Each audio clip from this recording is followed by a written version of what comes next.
ભગવાન મને ને તમને મનુષ્ય જન્મ ક્યારે આપે? તો કે કોઈ સદગુરુની કૃપા હો,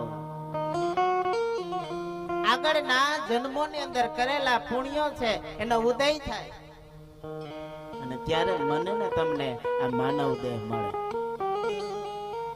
પણ જો આ માનવ દેહની અંદર આપણે મોહની અંદર ફસાઈએ, આપણે લોભની અંદર ફસાઈએ, ક્યાંક આપણે ઈર્ષા, તૃષ્ણા, અભિમાનની અંદર ફસાઈએ તો નક્કી ફરી પાછું આપણે 84 લાખ અવતારોની અંદર ફરવું પડે. મોક્ષ છે મળે નહીં, કારણ કે આપણું મન છે માયામાં લાગી ગયું છે.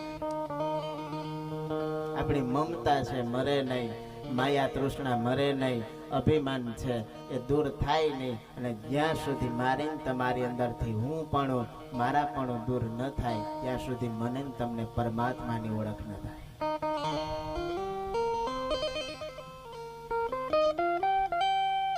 ભગવાન કોણ દેખાડે? તો કે ભગવાન સદગુરુ દેખાડે.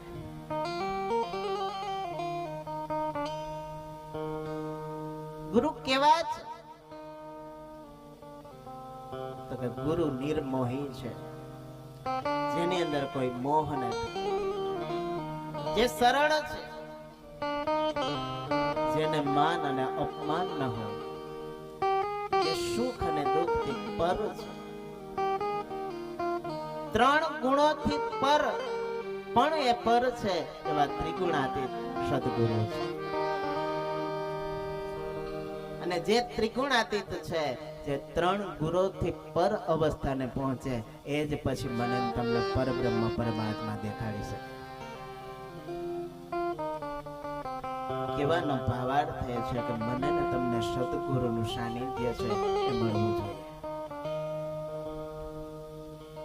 નૈમિષારણ્ય ક્ષેત્રની અંદર અનેક ઋષિ મુનિઓ ભેગા થયા છે.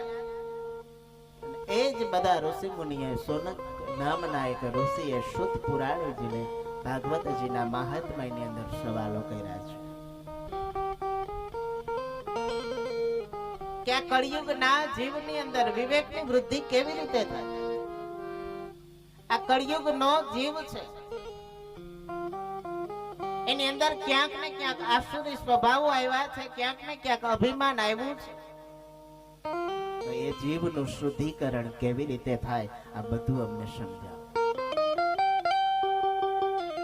અને ત્યારે શુદ્ધ પુરાણજી કહે છે કે હે ઋષિઓ, તમે જે સવાલ કર્યા છે એ માત્ર તમારો પોતાનો સવાલ નથી. તમારો સવાલ છે એ પરમાર્થનો સવાલ છે. માત્ર તમારું પોતાનું કલ્યાણ કરવા માટે નહીં, પણ આ જગતનું કલ્યાણ કરવા માટે તમે આવા સરસ મજાના પ્રશ્નો કર્યા છે. તમારું હૃદય શુદ્ધ છે, તમારું હૃદય પવિત્ર છે,